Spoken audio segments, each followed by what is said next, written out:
नमस्ते दोस्तों, तो आज आपको एक बड़ी ही अचंभित एवं भयानक रहस्यमय कहानी सुनाऊंगी जिसमें आपको कुछ नई रहस्यमय बातें की जानकारी होगी। तो कृपा करके अभी चैनल को सब्सक्राइब कर ले। यह मेरा दूसरा नया चैनल है ताकि और भी रहस्यमय कहानी सबसे पहले आप तक पहुंचे। धन्यवाद। तो सुनिए। वीर एक युवा भूविज्ञानी था जो सदियों से धरती के भीतर होने वाले कंपन का अध्ययन करता था। वह बिहार के एक किसान परिवार से था जहां उसकी पीढ़ियों ने हमेशा धरती की सूक्ष्म धड़कन को महसूस किया था। पिछले कुछ महीनों से वीर अपने उपकरणों पर एक अजीब अराजक कंपन देख रहा था। यह कोई सामान्य भूकंप नहीं था, यह एक लयबद्ध लेकिन खतरनाक धड़कन थी जो धीरे धीरे तेज हो रही थी। एक दिन उसे अपने खेत में खुदाई करते हुए एक प्राचीन मिट्टी की पट्टिका क्ले टैबलेट मिली। उस पर 12 स्थानों का एक रहस्यमय नक्शा बना हुआ था और लिखा था, जब तक ये स्तंभ धड़कते हैं धरती शांत रहती है। वीर को उन स्थानों को पहचानने में देर न ही लगी। वे 12 ज्योतिर्लिंग थे। उसे एहसास हुआ कि ये मंदिर सिर्फ पूजा स्थल नहीं बल्कि धरती के हृदय के बिंदु थे जो उसकी टेक्टोनिक प्लेटों को संतुलित रखते थे। ये लयबद्ध कंपन इस बात का संकेत था कि ये बिंदु कमजोर हो रहे थे और अगर वे टूट गए तो एक महाभूकंप पूरी दुनिया को तबाह कर देगा। वीर ने अपनी यात्रा शुरू की जो विज्ञान और आस्था का मिश्रण थी। सोमनाथ पहुंचकर उसने महसूस किया कि मंदिर के नीचे की जमीन में एक अजीब सा खिंचाव था। महाकालेश्वर में उसने धरती के क्रोधित कंपन को महसूस किया। अपनी यात्रा के दौरान वीर ने एक प्राचीन पाताल निवासी शक्ति पाताल कंप के बारे में जाना।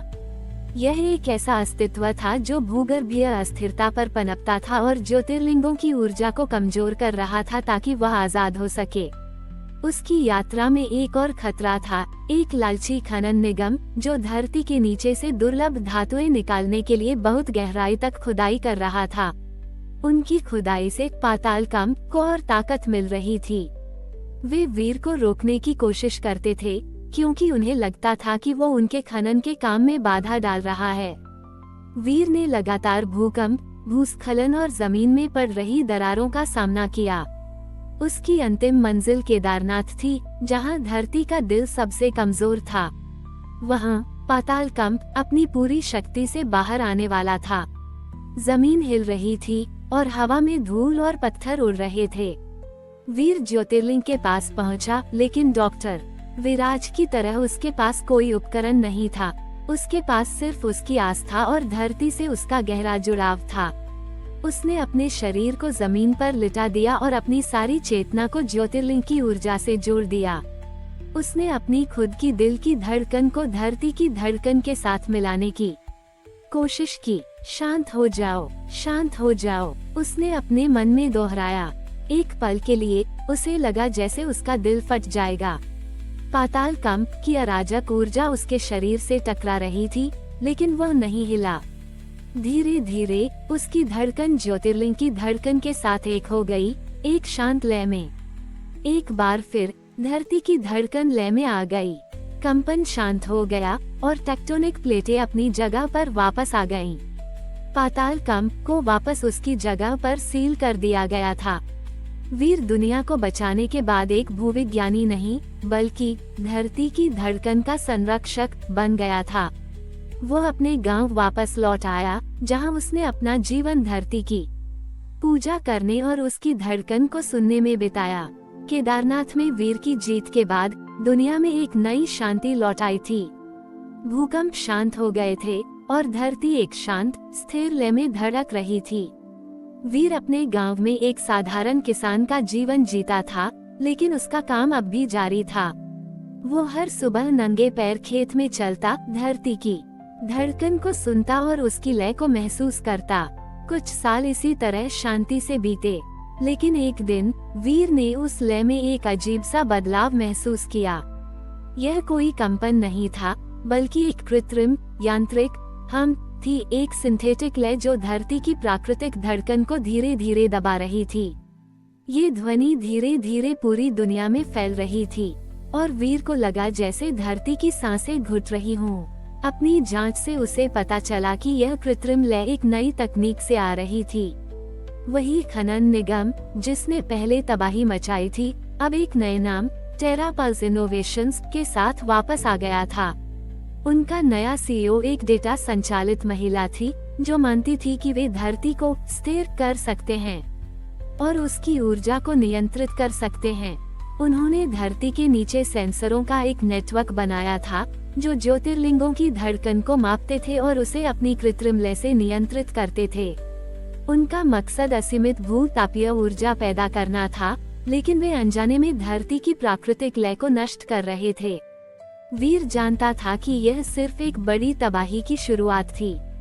प्राकृतिक लय को नियंत्रित करने से धरती का संतुलन बिगड़ जाएगा और एक ऐसी आपदा आएगी जिसे कोई तकनीक रोक नहीं सकती।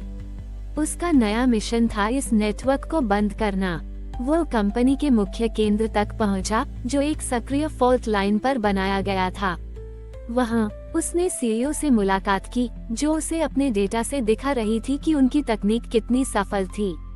देखिए, उसने कहा, हमारी मशीनें धरती को पूरी तरह से स्थिर दिखा रही हैं। आपका प्राचीन ज्ञान सिर्फ अंधविश्वास है। वीर ने उसकी तरफ देखा। तुम धरती के संगीत को शोर बना रही हो। तुम उसे नियंत्रित कर रही हो, उसे सुन नहीं रही हो। वीर को पता था कि वह इस मशीन को सिर्फ बंद नहीं कर सकता था, उसे धरती की सच्ची धड़कन को उस मशीन के माध्यम से वापस भेजना था।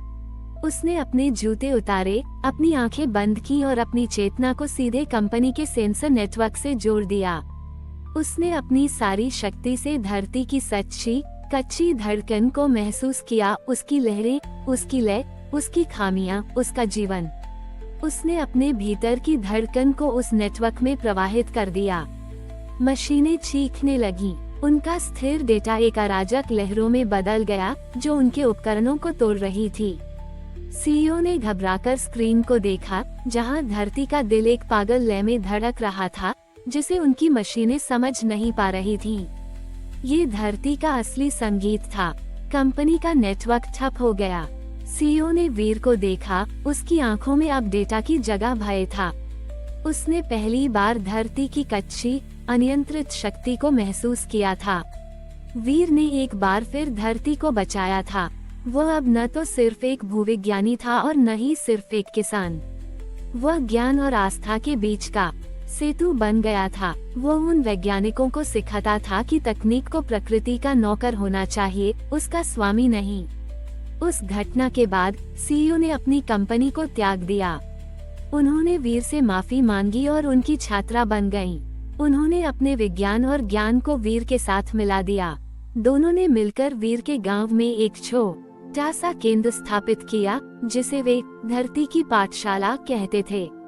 यहाँ वे वैज्ञानिकों और किसानों को एक साथ पढ़ाते थे। वीर ने उन्हें भूविज्ञान के समीकरण नहीं सिखाए, उन्होंने सिखाया कि धरती को पैरों से कैसे महसूस करना है, उसकी सांस को कैसे सुनना है और उसकी भावनाओं को कैसे समझना है। सीईओ ने अपनी तकनीक का इस्तेमाल उपकरणों को बनाने में किया जो सबसे सूक्ष्म कंपन को भी पकड़ सके, ताकि हर कोई धरती की धड़कन को सुन सके। वीर ने कहा, सबसे बड़ा विज्ञान वह है जो प्रकृति की धुन सुनता है, उसे बदलने की कोशिश नहीं करता। वर्षों बीत गए और वीर बूढ़ा हो गया। एक दिन उसने अपने छात्रों को इकट्ठा किया, जिनमें अब नई पीढ़ी के भूविज्ञानी और किसान शामिल थे। वो उन्हें अपने खेत के एक ऊंचे टीले पर ले गया, जहाँ की मिट्टी उसे सबसे करीब लगती थी। आज मैं तुम्हें धरती का अंतिम पाठ सिखाऊंगा, उसने धीरे से कहा। वो जमीन पर लेट गया और अपनी आंखें बंद कर लीं। उसने अपने छात्रों से कहा कि वे अपने हाथ जमीन पर रखें और उसकी और धरती की धड़कन को एक साथ सुनें। धीरे धीरे वीर की धड़कन कमजोर होने लगी, लेकिन धरती की धड़कन स्थिर और मजबूत होती जा रही थी। वीर ने अपनी अंतिम सांस ली। उसकी धड़कन थमी नहीं, बल्कि वह धरती की लय में समा गई। उसके शरीर से एक ऊर्जा निकली जो पूरे नेटवर्क में फैल गई। वह अब ज्योतिर्लिंगों का गार्डियन नहीं था, वह खुद धरती की धड़कन का हिस्सा बन गया था। उसके जाने के बाद छात्रों ने जमीन पर हाथ रखा और महसूस किया कि अब धरती की धड़कन और भी स्थिर और शांत थी। उन्हें एक गहरी, सुरक्षित लय सुनाई दी जो कभी नहीं बदलेगी। वीर की कहानी एक किंवदंती बन गई। उसके केंद्र में वैज्ञानिक अब भी उपकरणों का उपयोग करते हैं, लेकिन उनका असली काम अपने दिलों से सुनना है। ज्योतिर्लिंगों का काम अब हमेशा के लिए सुरक्षित था, क्योंकि दुनिया में एक ऐसा व्यक्ति था जिसने अपनी जान देकर धरती की धड़कन को अपनी धड़कन बना लिया। कहानी यहीं समाप्त होती है, एक ऐसे नायक के साथ जिसने हमें सिखाया कि इंसान और प्रकृति के बीच का सबसे मजबूत बंधन विश्वास और प्रेम का है, जिसे सिर्फ महसूस किया जा सकता है। हमारी और भी आध्यात्मिक एवं अनोखी कहानियाँ देखने के लिए हमारे चैनल पर जाएं तथा धार्मिक एवं पौराणिक अनोखी कहानियाँ हमारे चैनल पर है, कृपया जाके देखें तथा हमारे चैनल को सब्सक्राइब करके रखें और वीडियो लाइक जरूर करें। धन्यवाद।